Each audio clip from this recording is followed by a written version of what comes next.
LTT के द्वारा जो है सिविल कोर्ट पर मैंने जो है बम से उड़ाने की धमकी है। सुरक्षा की बात है कि ऐसी 3-4 घटनाएं हो चुकी है, उसके बाद भी सुरक्षित स्थान जो जो खुद को महफूज नहीं महसूस कर रहे हैं अधिवक्ता, चाहे उनके साथ क्लाइंट जो भी आते हैं, मुझे लगता है कि इस पर कार्रवाई होनी चाहिए। अभी तक जो भी हो रही है बस एक हो गया कि आज अगर हो आज खाली करवा दिए, कल से तो फिर वही लोग होंगे। भीड़ भाड़े इलाके हैं, बेशर्म हजारों लोग आते हैं, तो मुझे लगता है कि जल्द ही जल्द इस पर न्यायालय संज्ञान।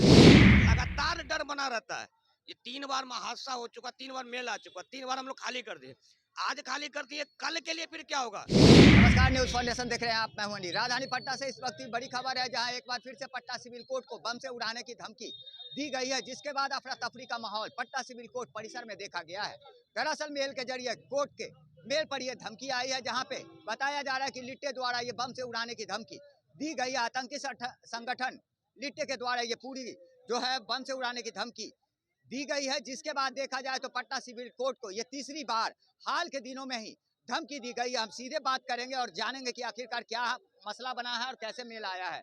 अंशुमान जी यहाँ के अधिवक्ता हैं, पटना सिविल कोर्ट में ही रहते हैं। हम सीधे इन्हीं से बात करते हैं, कितना काम बाधित हो रहा है? जैसे काफी एक तो ऊपर से कड़ाके की ठंड है, दूर दूर से लोग आते हैं, शहर का सबसे व्यस्ततम इलाका है और दूर दूर से आते हैं। और उसके बाद है कि जब ऐसी घटनाएं सुनने को मिलता है तो लोग डर और सहम जाते हैं।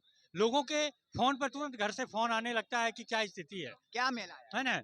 मेल आया है कि एलटीटी के द्वारा जो है सिविल कोर्ट पर मैंने जो है बम से उड़ाने की धमकी है। हम लोगों को जैसे ही सूचना मिली और तो हम लोग जो है कैंपस से बाहर हो गए। क्या आदेश दिया गया? आदेश दिया गया है कि आप कैंपस को खाली कर दें, है ना? क्या और लेकिन इसके बाद है कि आगे इसकी सुरक्षा की बात है कि ऐसी 3-4 घटनाएं हो चुकी है, उसके बाद भी सुरक्षित स्थान जो जो खुद को महफूज नहीं महसूस कर रहे हैं अधिवक्ता, चाहे उनके साथ क्लाइंट जो भी आते हैं, तो मुझे लगता है कि इसकी सुरक्षा की जिम्मेदारी इसके बाद भी लेनी चाहिए। ये नहीं कि अगर आज हो गया तो कल से हम भूल जाएं, ये नहीं है। क्योंकि हमको लगता है कि सबसे पहले न्याय खुद ही अगर सुरक्षित नहीं हो तो हम दूसरे की न्याय की बात क्या करेंगे। मेल आया, ये तीसरी बार मेल आया है। ऐसे कई बार धमकियां दी गई है, क्या कैसे देखते हैं? हमको लगता है कि इस पर कार्रवाई होनी चाहिए। अभी तक जो भी हो रही है बस एक हो गया कि आज अगर हो आज खाली करवा दिए, कल से तो फिर वही लोग होंगे। भीड़ भाड़े इलाके हैं, बेशर्म हजारों लोग आते हैं, तो मुझे लगता है कि जल्द ही जल्द इस पर न्यायालय संज्ञान लेगी। अभी और भी कुछ अधिवक्ता, हम उनसे भी बात करेंगे। क्या लगता है?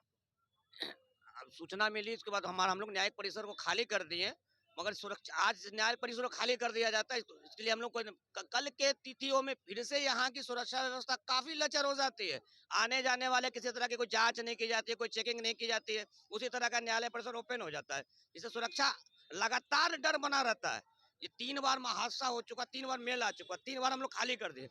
आज खाली कर दिए, कल के लिए फिर क्या होगा? कल भी व्यवस्था टाइट होनी चाहिए, एंट्री टाइट होना चाहिए, चेकिंग टाइट होना चाहिए। यहाँ तो व्यवस्था तो देख रहे हैं कि एंट्री वगैरह सब में जब अच्छा जिस दिन व्यवस्था रहता है। जिस दिन मेल आता है उस दिन न्यायालय परिसर सील किया जाता है, पैक किया जाता है, जांच की जाती है। जिस दिन आज कल मेल नहीं आएगा, कल कोई भी जांच, कोई भी सुरक्षा, कोई भी कुछ नहीं है। आम आदमी आराम से आ सकता है, जा सकता है, किसी भी तरह का सामान ले जा सकता है, कोई चेकिंग कुछ नहीं है। क्या नाम? Advocate Anuj Kumar, dBA member. तो जाहिर सी बात है, आपने सुना कि किस तरह से यहाँ पे जो भी धमकियां आती है उसके बाद चाक चौबंद व्यवस्थाएं की जाती है।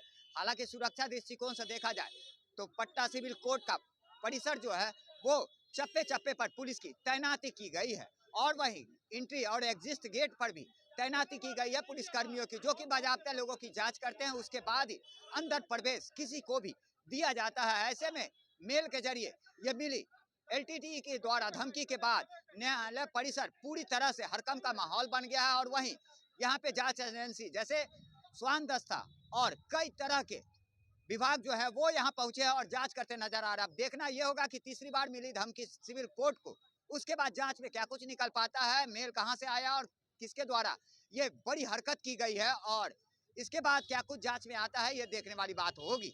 लगातार हमारी छोटी बड़ी खबरों से अपडेट रहने के लिए देखते रहें न्यूज़ फाउंडेशन।